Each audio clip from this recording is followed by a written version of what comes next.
Hello, welcome to Juniper Level Botanic Garden, the home of Plant Delight's Nursery.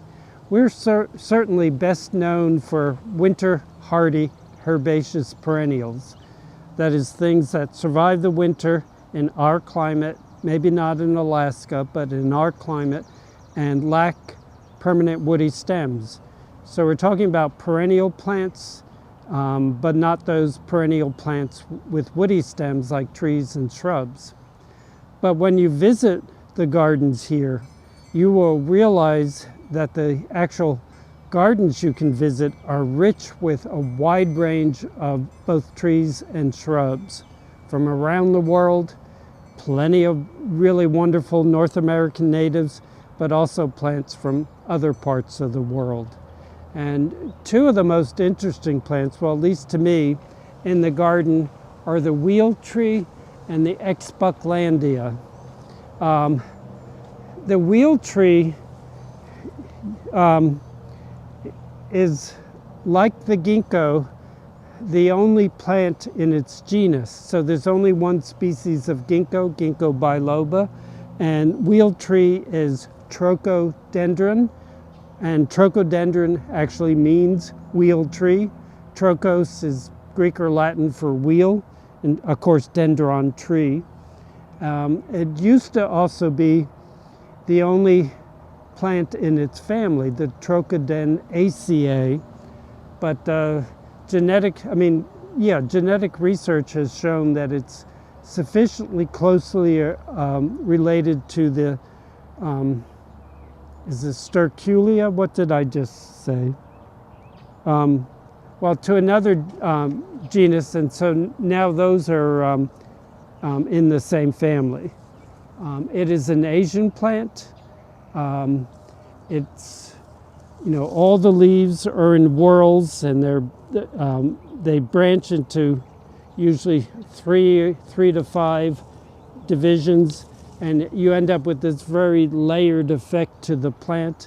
It blooms in late winter, and the odd little flowers are also wheel-like, and it keeps, this is the brand new foliage. It's still a very sort of spring green, a yellow green.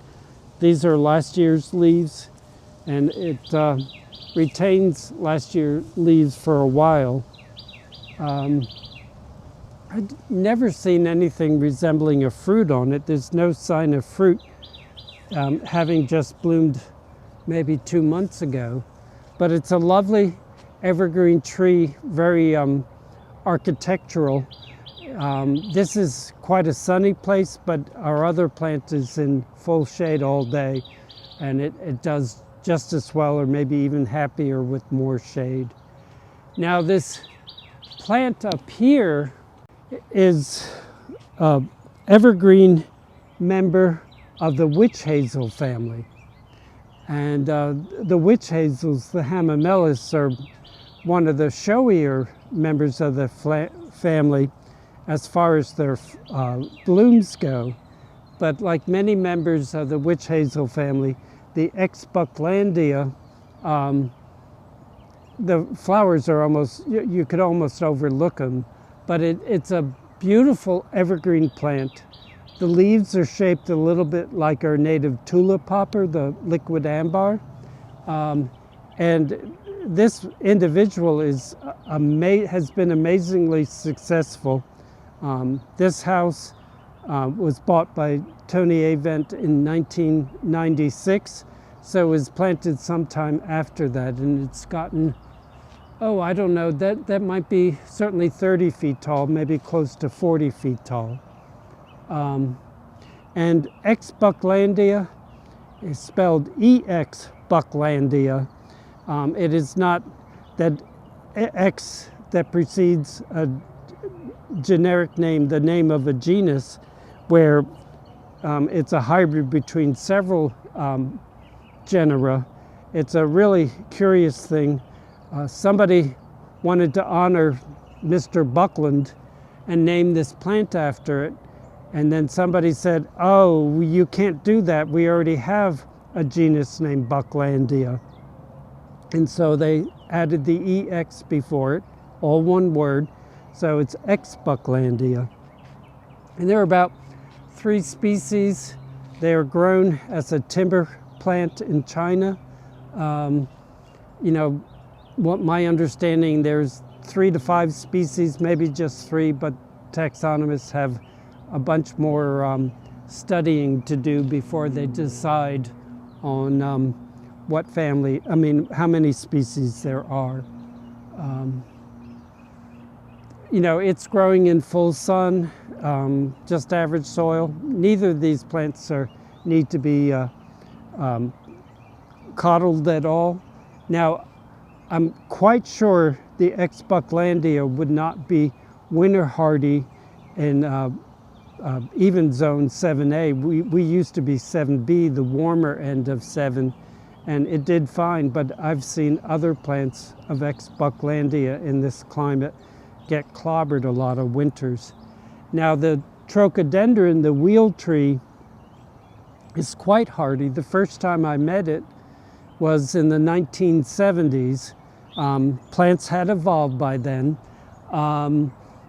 In the garden at Longwood Gardens in Kennett Square, Pennsylvania, which was a solid zone 6 back then, and it was perfectly hardy there. So viewers that live in colder climates can grow the wheel tree. I think neither one of them are going to be super easy to find, but your searching might turn up something. Let me get a leaf on the Exbucklandia to show to you. The Exbucklandia is doing what many broadleafed evergreens do. They shed the previous year's leaves as they're putting out new foliage. And so the ground was littered with many leaves. They're often sort of squared off, maybe even more so, and you know, would be a lovely green, but these are fairly typical leaves. Well, actually this spade-shaped leaf is quite typical of the plant.